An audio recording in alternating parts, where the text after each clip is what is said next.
Good Sunday morning. We're here with The Doctor Is In, Ask Dr. Arwady. I'm Sybil Madison, your Deputy Mayor for Education and Human Services, and I am so happy to be here with Dr. Allison Arwady, our Commissioner for the Chicago Department of Public Health. We are having a special focus today on kids, so we are excited about the questions that have come in, but you can share any questions or comments through the comment box below. You can also send them via Facebook or Twitter using hashtag AskDrArwady. We always start out with just a demonstration of our social distance for those who are concerned about that. And I wanted to start off today actually just talking about a number of comments that we've received that have just been, that's my doctor, that's my commissioner. And you know, we don't often talk about those comments, Dr. Arwady, but I just wanted you to know that Chicago is so very proud of you and your leadership, your compassion, your clarity.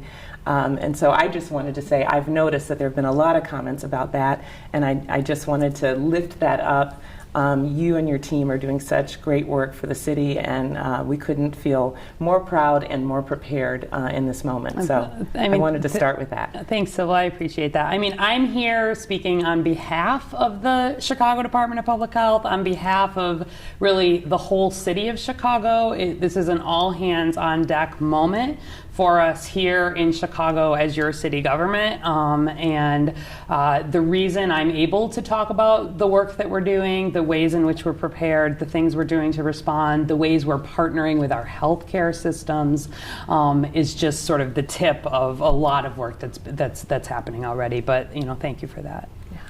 So we always start with an update on where things are. Yep. So I'll remind you, as always, chicago.gov/coronavirus is the website for the city of Chicago. Every day we're updating it with both information about resources, answering questions, but then putting our local data up every day.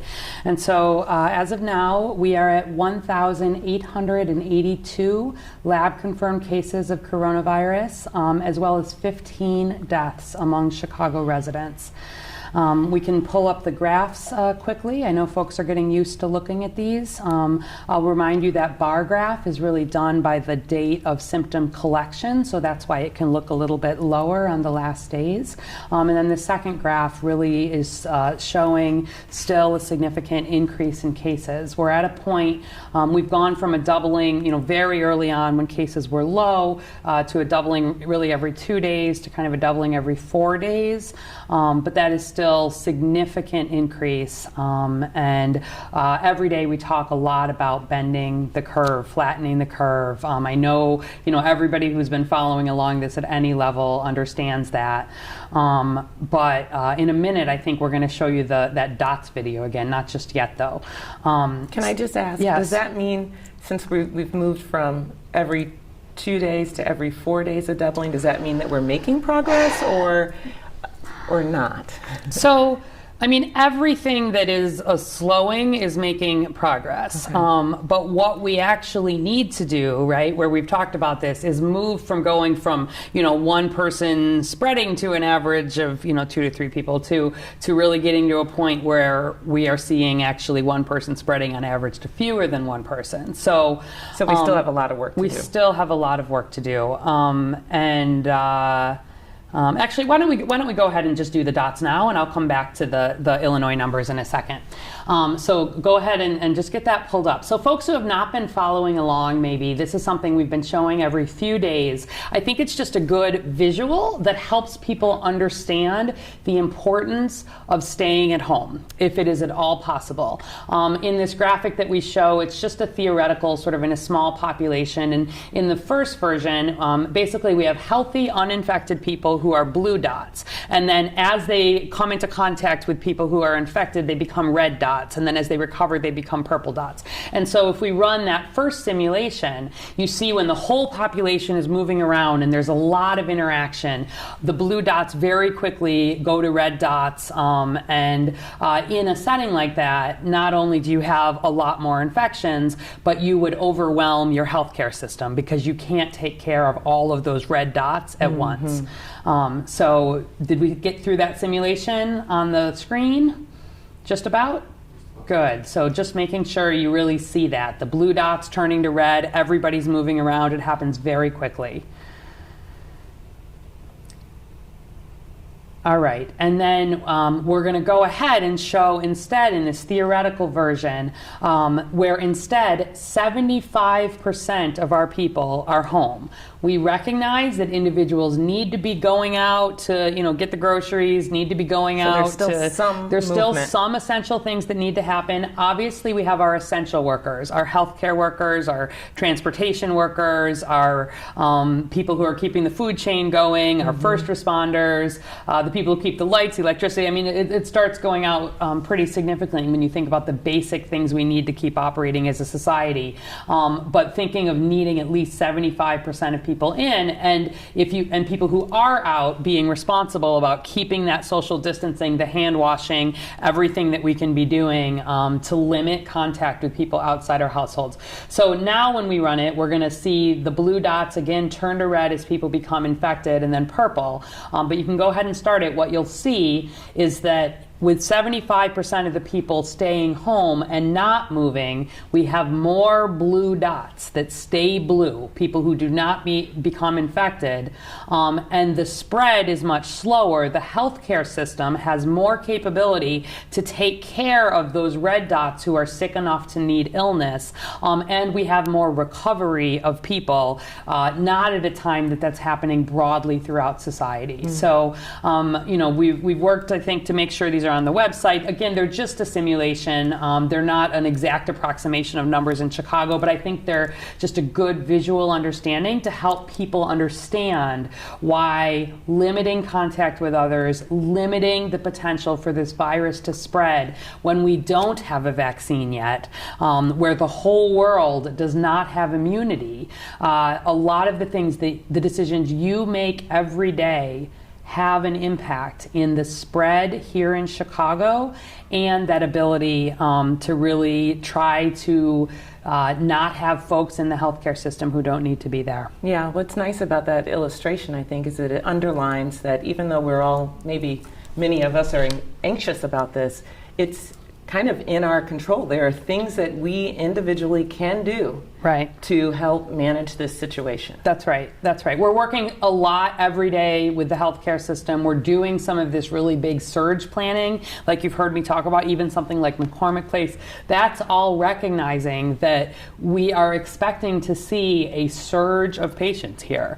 What that surge looks like, how big it is, how bad it is, the biggest part of that has nothing to do with how many ICU beds we have and how many ventilators, although we're working on all of that. It has to do with how many new infections we have, and that means the fewer people who are out and about having the opportunity to become infected. Stay home.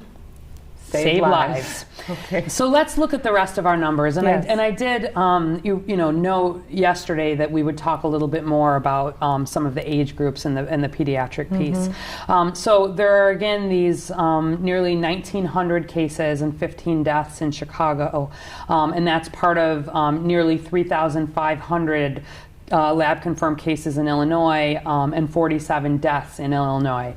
I'll remind you that we still do not have the widespread testing capability that we are hoping will be available soon, that has been sort of promised at the federal level for weeks now. We've been reaching out to the pharmaceutical companies that are getting really new approvals for some of the rapid testing, et cetera, doing everything we can to bring it here to Chicago. But we know that there are more lab-confirmed cases than are in these numbers. And we're not just using the lab confirmed cases to make projections, to make sure we're planning where we're looking at, unfortunately, deaths or ICU cases. Yes. Those are all people who are being tested. They give us a way to make some approximations and measurements. And so among the 15 deaths, unfortunately, in Chicago residents at this point, 12 have been in people over 60, 2 have been in people 18 to 59, and then 1, which was the one I mentioned yesterday, was in a young child in that 0 to 17 age group. And that wasn't an infant, that was a 9-month-old. And I want you to know, as I mentioned yesterday, that we are doing an extremely thorough investigation into this really sad situation. We're working with the medical examiner, we're working with the CDC, really making sure we're getting some confirmatory testing, some additional testing to really make sure we have a thorough understanding and a confirmation. Very, very unusual to see a death in a young child. And I do want to talk a little bit about what some of that data looks like to help people really understand that. We will share more about that case as some of that is coming back, some of the additional details. But I want folks to really have heard some of how this really tragic local case, and everybody's thinking so much about this family, and we've been talking to the pediatrician's office, and just everybody really feels, we feel really strongly for everybody where we've had deaths and people who are sick in intensive care units, but especially in a child. But I do want to put in some perspective again some of what we do know about pediatric cases. So I will also just point out that among our hospitalizations by age group, among the ones who were through the investigation, we don't have any other children, for example, hospitalized in that 0 to 17 age group among Chicago residents. 46% of the ones that have been investigated are in the 18 to 59 group, and 53% are in the 60 plus group. Again, much more likely to be hospitalized in that older group, much more likely to die in that older group, and that is really consistent. So maybe I'll just at a high level again, we've hit a little bit on some of the studies along the way here, but I thought maybe to just take a minute. Obviously, every day there's more research and more studies coming out. We really are interested in these large-scale studies where you look at large populations and then study what's happening at an epidemiological level, and then pair that with studies where you go really in-depth into specific situations. So for example, there's an article that came out in the journal Pediatrics, which is one of the world's leading journals for pediatrics, which looked at 2,143 children in China who had been diagnosed with coronavirus. Interestingly, 731 of them were lab confirmed, and the other 1,400 or so were what were considered to be a suspect or a probable case. And that's actually similar. Based on their symptoms? Based on their symptoms. That's actually similar to what we're doing here, where we don't always have lab confirmation, or where you think about influenza. We know everybody doesn't get a test for influenza. We use a probable case definition that allows us to make some projections there. It's again, we'll have more opportunity to talk about the science of epidemiology, but it was interesting to me that about 2/3 of the kids in this large study had not actually had a lab confirmed case, but it had an exposure. And so where we look at those kids, the median age was 7 years, so really right in the middle, and the great majority of them, 92% had were asymptomatic, mildly symptomatic, or moderately symptomatic. And let's just take a minute and talk about sort of what does that mean and what does that look like. So asymptomatic really is, it seems that the child has just not had symptoms. That is great for an individual child. That is concerning where we think about the potential for spread and what does that look like. 4% of the kids in this whole study were, it sounds like, asymptomatic, right? That's a low. It's a low percentage. number. It's there, but it's relatively low. 4% were asymptomatic. 51% had mild symptoms. And by mild symptoms, that's what we mean where, your child would have a typical sort of cold flu type virus where they're home, they are having potentially cough, they may be having some fever, but they're not seriously ill, and they definitely don't need hospitalization, they don't really need medical care. And then another 39% were moderate. And when we talk moderate, we're talking kids are definitely having fever, cough. If they're getting x-rays, they're maybe having some changes on x-rays, maybe a little bit of a pneumonia, but they're not having any problems with oxygenation levels, for example. So they're not needing, again, admission to a hospitalization, but they're needing potentially some doctor's assessment. They're needing some more attention to make sure that they're well. And then where we look at the group that had severe or critical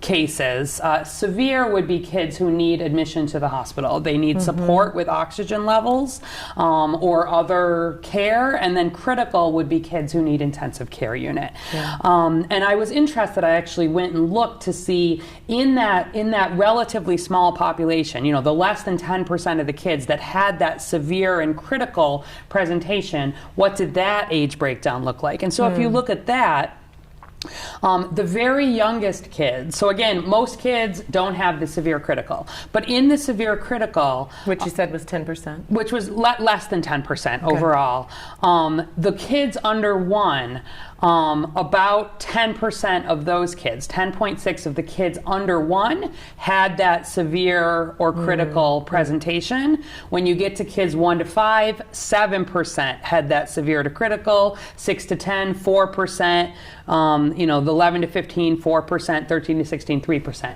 All to just say, most kids, the great majority of kids, where they were infected, did fine with it. Most of them had mild symptoms. In the percentage that did have the severe symptoms, the younger kids were at some more risk of that. So in those kids under 1, more than 90% of them did not have issues, right? But then in where they did have the issues, 10% of them had the severe critical. So I know that's a lot of numbers. Maybe what we'll do, we'll post a link maybe to that article itself, so if people are interested in looking at some of the data. But high level, I know that was a lot, but it's one of the best studies we have that really helps people understand what the risk is like. And in that whole study, of the 2,143 kids, there was 1 death, and it was in a 14-year-old. So we'll post a link, but by and large, very unusual for kids to have this severe illness, very unusual for us to be seeing a death, and that's part of why we're doing some confirmatory testing and really making sure we're doing good follow-up there. Yeah. Okay. We asked you to send in questions that were related to children and youth today, and so I'm going to start off with one from Johanna M. from Facebook. How does this affect, and this is kind of related to what you just said, how does this affect small babies like newborns to 9 months? Okay. Have we had a lot of babies' deaths in Illinois? Okay. So thanks for the question. So that is related to what I just said. So not only have we not had a lot of baby deaths in Illinois, we've had 1, and that 1 is extremely unusual, like even in the U.S., even in the world, to be seeing that. And so that's part of why the investigation is going on. But by and large, we think among these young kids, the infants may have a little, infants in general have developing immune systems, et cetera. They may have a little more risk for critical illness or severe illness among kids, but by and large, kids truly, based on what we know from around the world, are at low risk for severe illness from this disease. Okay.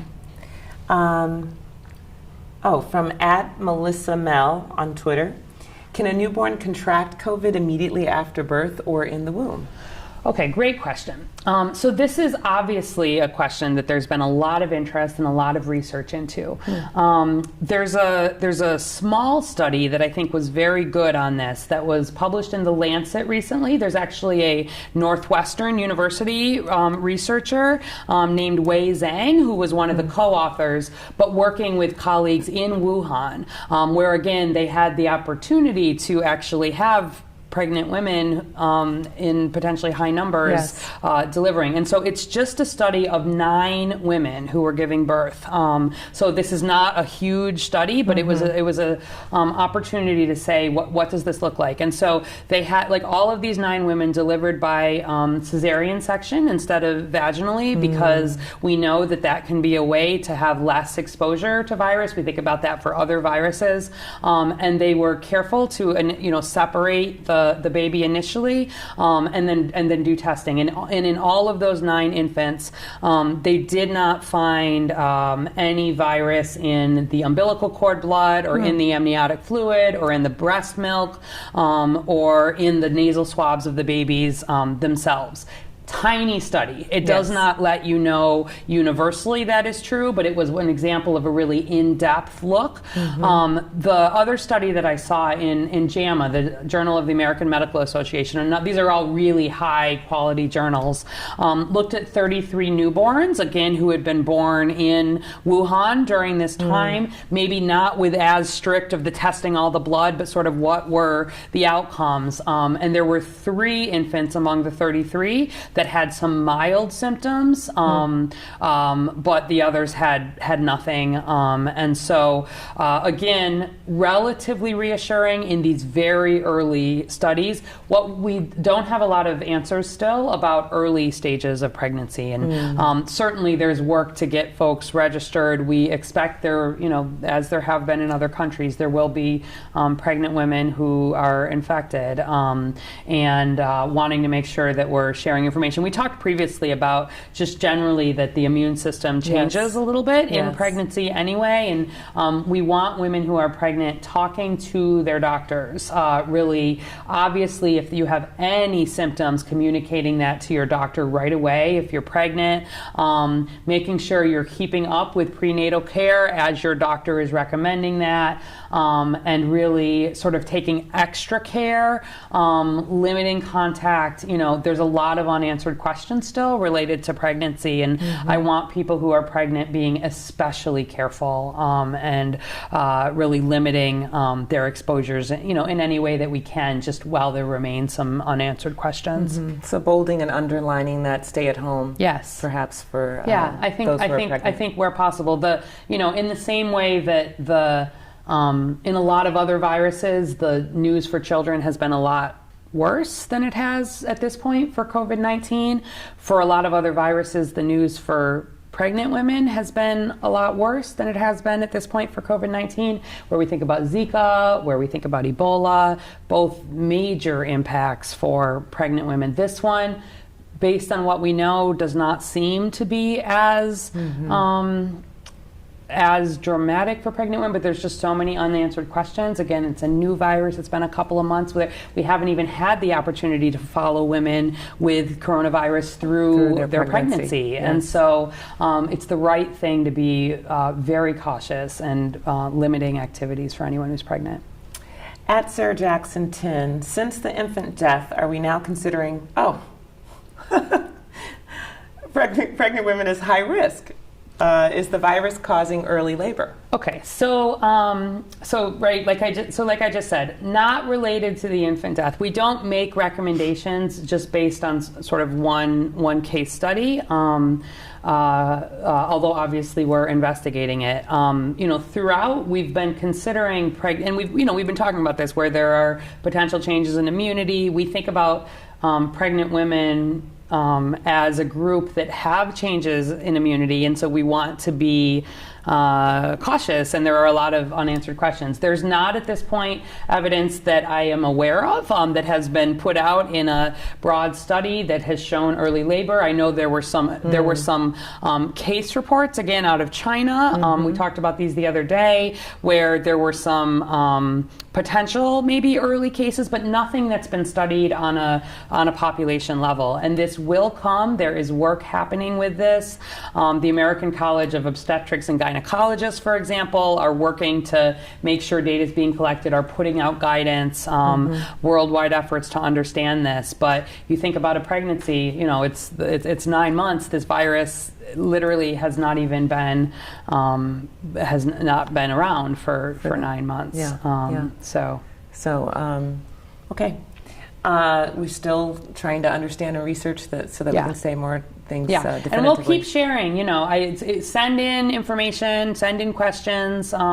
We're following this closely. cdc.gov/coronavirus also does a very good job of really parsing through the research that's coming out, putting up the latest. So I know they have a strong section on pregnancy. I know they have a strong section on infants. I know they have, you know, they're really, one of their jobs is to pull these things together. So we do it here in Chicago, but we also turn to a lot of the experts who, you know, literally are doing the research at Northwestern and are pulling it together around the world. So just turn to reputable sources, please, when you're researching this online. Yeah.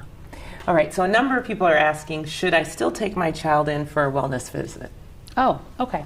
So in most cases, children should not be going in for well child checks right now. That really depends, of course, on your situation. If it is a younger child where there are a lot of needs for vaccines still, that would potentially, right, not be the case. If you've got a, you know, 8-year-old or a 10-year-old with no underlying medical conditions. I know a lot of pediatricians' offices are already deferring those or doing them virtually. I know a lot of pediatricians are doing the telemedicine, checking in that way, have been figuring out how to work with insurance and whatnot to make that happen. I can't say that as a blanket statement because if people have different situations, but check with your doctor.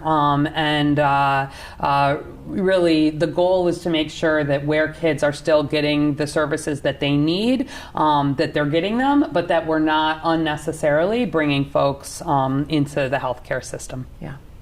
Isabella Collins on Twitter, can our grown children who are healthy visit us? We are 60 plus, and my mother and I have cardiovascular issues. If they stand 10 feet away on the back porch while we stay indoors with the screen door in between, can we have that visit? All right. So I like the thought here. I like the thought of the family staying outside to visit and keeping that distance. That's fine, right? I mean, that's fine as much as it needs to happen, right? Like this is where it gets tricky. Yeah. The more you can just not be visiting in person, you know, I do not want, and you know, I thought this was going to be a can my grown children visit me in the home, and the recommendation is just don't do that if there's not a need. Where you're thinking about having the distancing, that on an individual level is okay. But if we don't need to be out and about and moving, that is even better. Not forever and ever, but sort of for a short time. So I'm glad you're thinking about keeping the distance. I'm glad you're thinking about visiting from afar and waving and being a far distance. That's perfect. That's how I want you thinking about it. And that individual interaction is safe. But if you don't need to be doing it, you can instead be doing it virtually. Just, it's better right now where folks don't have to be out to not be out. Yeah. And tying it back to how we often talk to children about needs versus wants. Yeah. This is a time when, you know, we are talking about essential things and things that we need to do versus things that we would like to do or we want to do. Yeah, and I recognize, you know, there are all kinds of situations of care here. And so it's where there are people who are essentially in each other's households already, they're there. But what I don't want you doing is extending your household in ways that are not essential, and thinking about that close contact, if that makes sense. So waving, distance, all good. That's how I want you thinking. Where you can do it virtually, even better. Yeah. Okay, I think this question might be coming from a younger person named Catalina. If the virus is at the North Pole, are Santa and his elves okay?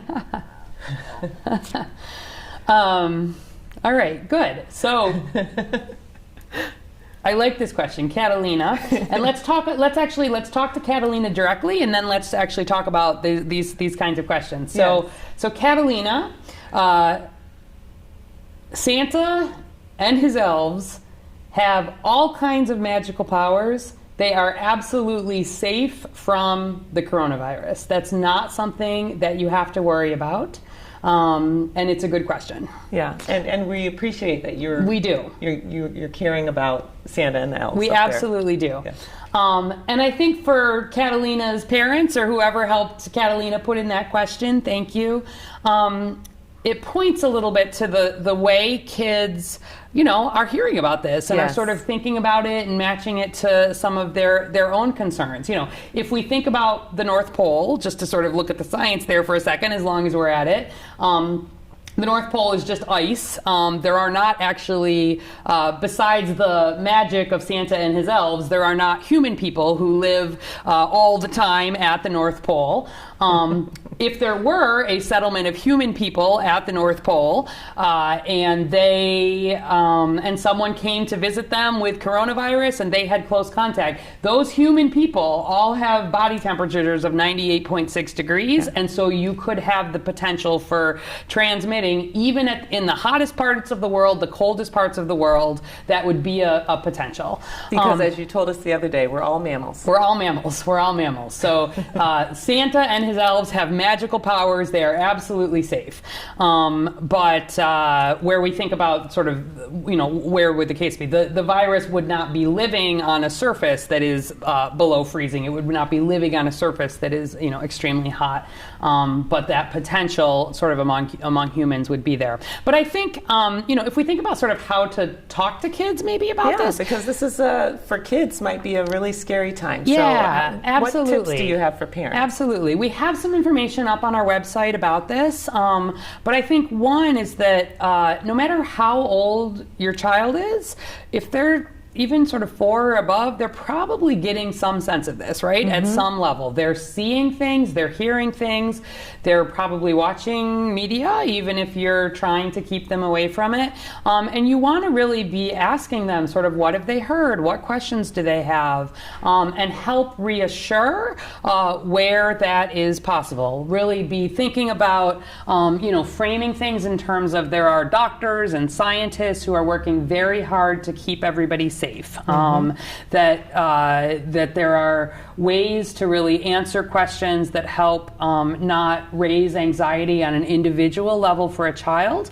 I think you also really want to think about the media that kids are watching. So for younger children, really trying to limit exposure to especially scary pictures and images. For older children, where they are seeing that, really making sure you're asking them about what they're seeing. You're helping correct any myths or misinformation. Kids are very likely to take in information, sort of internalize it, and sort of not fully understand it, and then be sharing misinformation. We see that a lot among sort of early teens, for example. And so really an opportunity to, what questions do you have? There is good information up there that's designed for kids around, should I have a play date right now, and why not?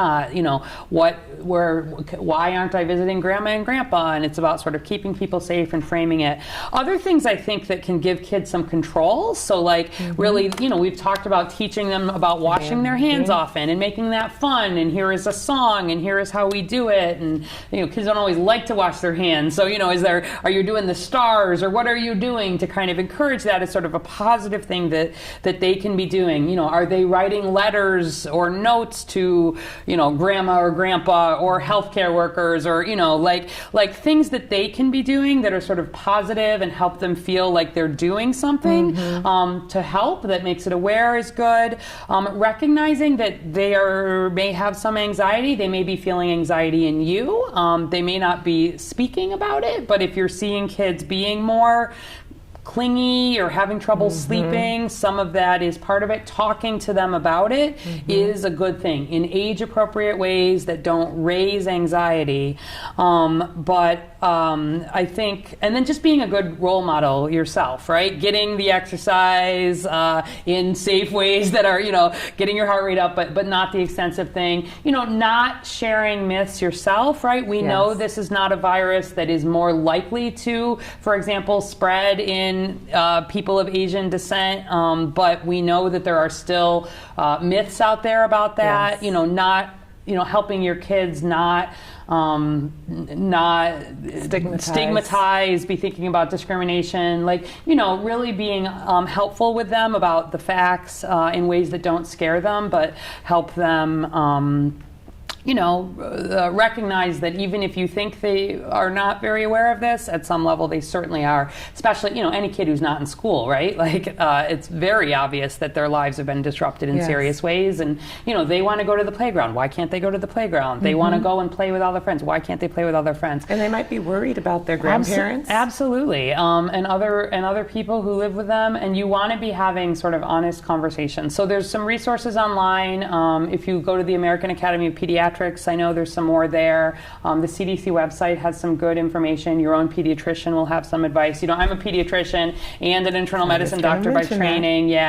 But thinking about the mental health of kids is a little different because they won't express things in the same way. Yeah. So we have to pay attention to kind of our kids who are loud, but also our kids who are quiet. That's right. And we brought, someone will remember we had Isabella come in the other day, the 16-year-old who was really bringing some of the youth, sort of teenage level questions, and we may do that again because I do like to make sure we're addressing some of this. So, but for everybody who's thinking about how they have kids at different points that they're interacting with, first understanding sort of the science of that, but then also really thinking about how you're proactively talking about this in ways that make sense. Yeah. Okay, Latoya Henson from Facebook. What should you do if you have symptoms, but you have a toddler at home? Okay. So if you have symptoms and a toddler at home, number one, as we've been talking about, sort of what are your symptoms? How serious are they? If they're not at a level where you're needing to go in to seek medical care, we don't need you to go in to seek medical care. If you've got underlying conditions, obviously we want you reaching out to your doctor, doing that virtually, having that conversation. If you have a toddler, depending on kind of the scenario here and who's there, you may not be in a situation where you can keep the toddler away, right? Yes. And we recognize that. I think knowing that the toddler in general is, if the symptoms that you have are coronavirus, not saying that they are, the risk again at a population level to toddlers would be very low. But you want to be doing everything you can, the hand washing, just all of these things, which is even harder to do with kids, and I know that. So talking to talking to your doctor, talking to the pediatrician about that. I've talked about where kids in my own family, have had symptoms, or parents have had symptoms, et cetera. If they're mild, you wouldn't normally seek care. Everybody's having the level of symptoms that you would normally think. My kid has a cold, my kid needs to stay home for a few days. Treat it just like that, right? Mm-hmm. Stay home, keep the kids, also anybody who's sick at all, do not be out, right? That's been another one of these fine messages. So, if you're at a point where you're feeling mildly ill, there's no matter what that is, whether that's any of the other colds, any of the other flus, which are still more common than coronavirus, but increasingly we're seeing more and more cases of the coronavirus.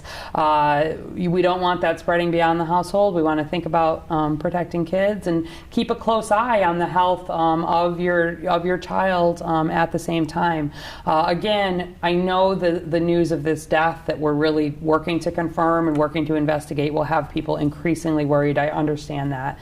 But truly, at the population level, the risk to kids, and where we've had kids, where if I look at our numbers here, We've had 1.4% of our Chicago cases in kids 0 to 17. I don't have the exact numbers in front of me, but that's 30, 40 kids. They've had mild illness. They've not required hospitalization. Many of them didn't even realize. Some of them we were testing early on, where we were just testing kids coming in with influenza-like illness who weren't looking for coronavirus testing. They were completely better by the time the test had even come back. So we want everybody being aware, but if you would normally stay home, if kids have mild symptoms, treat it just like you would normally treat their mild symptoms. Same for you. Yeah. This is a somewhat related question, I think. Jennifer from Logan Square. What advice do you have for families of disabled people who cannot practice independent self-care? So I think, again, maybe a concern about how much your hands are on another person. And this is where if you are, obviously if there's someone who is in your household for whom someone in your household provides that hands-on care, you definitely continue to provide that hands-on care. Or if there are existing arrangements where people are coming into the home, we know we have home health aides, we have really important people who help keep people healthy at home. All of that is essential. All of that continues. But we want people being especially careful who are providing that kind of care, right? All of the things with hand hygiene, the social distancing. If you're in a situation where you are caring for someone who is disabled or older or who needs that extra, especially hands-on close help at home, it's especially important that you're doing what you can to not be bringing in people from outside the household or people who are not being cared. It's all a balancing act. Even in the scenarios, those dots I showed at the beginning, those assume 75% of our people home. We absolutely have to have people who are caring for our most vulnerable people, but we want to do that in the safest ways that we can. Okay. Here's a question that's not about kids. Greg Dart from Facebook. We've been running citywide drills for disaster, terrorism, and pandemic for years. It's obvious that many things worked and a few haven't. Why does the city not have a surplus of PPE and ventilators? Why are we just now evaluating at McCormick for a temporary hospital? No organized citywide blood drives. There seems to be some massive gaps in our preparation. So there's a lot in that, a lot of questions in that comment from Greg. There's a lot in that question, and I'm glad you called that one out, because let's talk about this in detail, okay? So number one, you've heard me talk a lot about our emergency preparedness plans, and we continue to follow these plans. The first one was something about why don't we have PPE? So you've actually never heard me say that the city of Chicago does not have some PPE stocks. We are prepared as a city in, I think, ways that go beyond many other cities, many other states, potentially even in some ways the federal government. It does not mean that the city of Chicago in its plans expects to solve the whole piece in a pandemic. So, just to give you a concrete sense of this, you've heard me talk about the Chicago Department of Public Health, which normally does not do any distribution of PPE. During normal times, hospitals get their own PPE chains. This is not something that we do. But we know there have been major disruptions in that with China coming offline, all these places that produce a lot of it, and our hospitals have been having some trouble meeting it. So we do have stockpiles. I had the team just run the numbers last night. Like, Chicago Department of Public Health, just in the last 2 weeks, we've put out more than 592,000 masks just to our Chicago hospitals. Wow.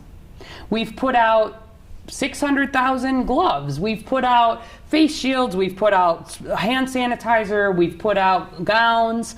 That doesn't count the thousands that have gone to first responders.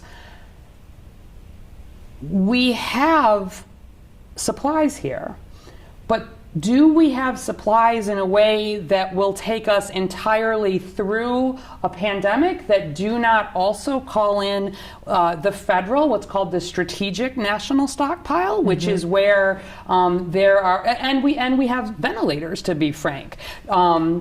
So, the city has some ventilators in stock in ways that I know a lot of other places may not have. But we do not have massive supplies of these. And in all of our plans, we sort of do look to the federal government to provide additional fill-in. We have obviously been working very hard, as have people all over the country, to be buying additional PPE, we've been really people continuing to donate. There's a lot of demand for PPE in spaces outside of our hospitals and first responders. We've got whole flows that are going there. We're making sure that that's happening. The demand for PPE has literally never been higher. But I do want you to know that we have supplies that we are using for the folks in Chicago at the highest risk who need the highest level of protection.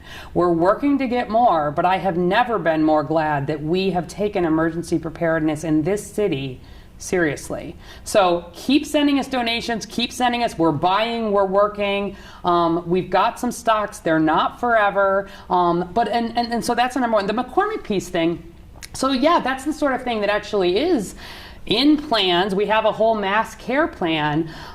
We've been, in this trend here for about 2 weeks. And so where we look at a level like that of standing up thousands of beds in a mass care setting, that is similarly the kind of operation where we do look to the federal government, frankly, for some support on that. You all know that I worked in Liberia during the Ebola outbreak, and being there early on and just feeling like we didn't have the supplies. This is a very poor country. They literally didn't even have gloves in the hospital, didn't have running water, didn't have roads, and just the strong need for resources. Being back 6 months later, and the U.S. Department of Defense had come and put up large Ebola treatment units and put lots of things in place, working with countries around the world to have safe spaces, safe materials. Really, what does that look like? Thinking about that we had U.S. Sort of military medical personnel helping respond in that setting. Where we're talking about doing this level of work in Chicago, it is something that we do look for. I mean, trust me, we are not waiting for full federal response here. We are working to fill in gaps everywhere that we can, but we are building on our strong preparedness piece here, working with, the Army Corps of Engineers. People will have seen, because I saw there were some announcements, to doing some of the build out. We're doing build outs that go far beyond what is there. There's a ton of work, especially on a staffing piece. And then the third was on the blood drive. So we've talked probably 5 times on here, sort of as a thing to do. The way blood drives happen in Chicago, in the whole United States, is through the American Red Cross. So we have encouraged folks here, I continue to encourage, the governor's talked about this, young, healthy people who can give blood, American Red Cross. You go, you make an appointment, you make it happen. We would love people to do that. We don't schedule something separate from that, sort of with the city. Go to the American Red Cross. So thank you for the question. I want to make sure people have good understandings of what we're doing here in Chicago, and that we absolutely are using the plans that we have in place. We are moving rapidly through these, but the fact that we've, figured out how to feed, figured out how to do care, child care, figured out all of these pieces are because we've had some opportunity to think about that. We're not going to get everything perfectly right and on time, right? Just to be perfect, to be absolutely frank, we are solving problems every single day, all over the city, not just the health department, but everybody who's working on this.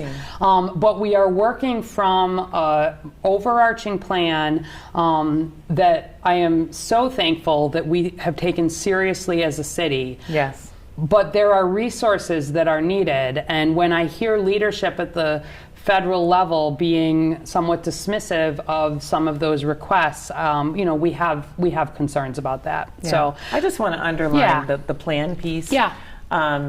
Because these things like McCormick are not things we're just now evaluating. Yeah. I remember when I came into this role in July, it was within a month that we actually exercised a scenario just like this, and involved all our city departments in that exercise. So, I think that I don't want to go overboard, but we might be one of the top cities in the country for emergency preparedness. Certainly in terms of emergency preparedness, we've taken this seriously in a way I know not everybody has.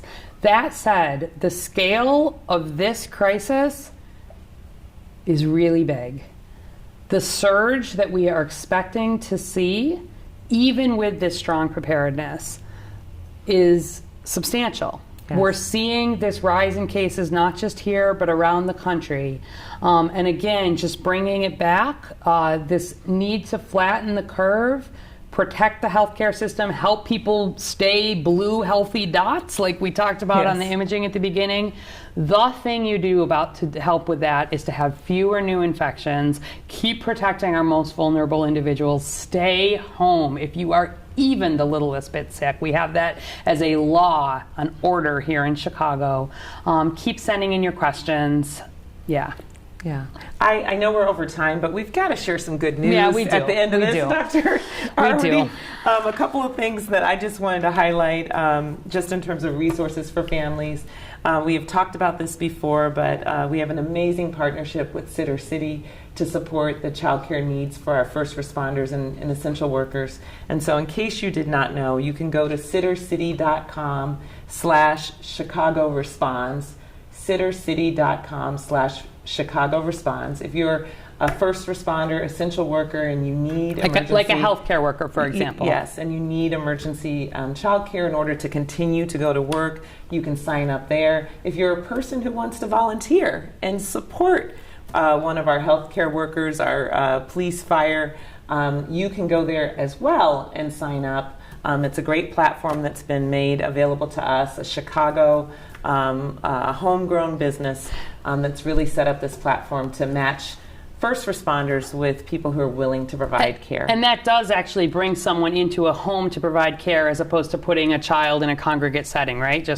Yes. And so we have consulted with Dr. Arwady and her colleagues, and we know that if times get really hard, we'll have to come up with other solutions for the child care needs of our first responders, but this is one of the first and best ways that we can support them is through home-based care. And thanks to the many folks who have already signed up to potentially... we have about 2,000 people who have signed up to provide such care. We thank you to everybody who's signed up to volunteer. And if you are interested in contributing in that way, someone who is not sick, someone who is healthy, who's not in the vulnerable population group, please do that. sittercity.com/Chicago Responds. The other thing I just want to mention is that there is a COVID-19 rental assistance grant. So again, for families, individuals who might be having a hard time paying their rent right now, there's a rental assistance grant that you can apply for. You go to chicago.gov/coronavirus, which is our home base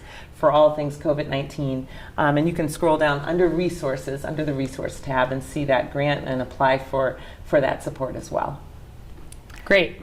So good examples of Chicago solving problems right here. That's what we're trying to do every day. This is a joint effort, though, at all levels, between the city, between the state, between the country, and even internationally. That's what we need to be doing at this point as we're all working together to confront this. Yeah.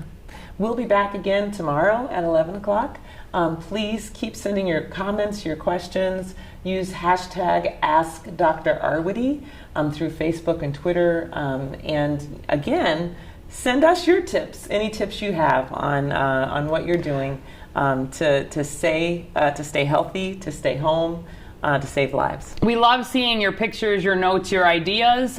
We think it is really important to share the good ways in which people are stepping up, and really it's been amazing to see the ways Chicago has responded here, even while we're largely staying home. Staying home and stepping up are not mutually exclusive, and it's been great to see the ingenuity and the big hearts of people who are thinking about folks in Chicago who this is causing major social and economic distress for. Yeah. Be well. Thank you.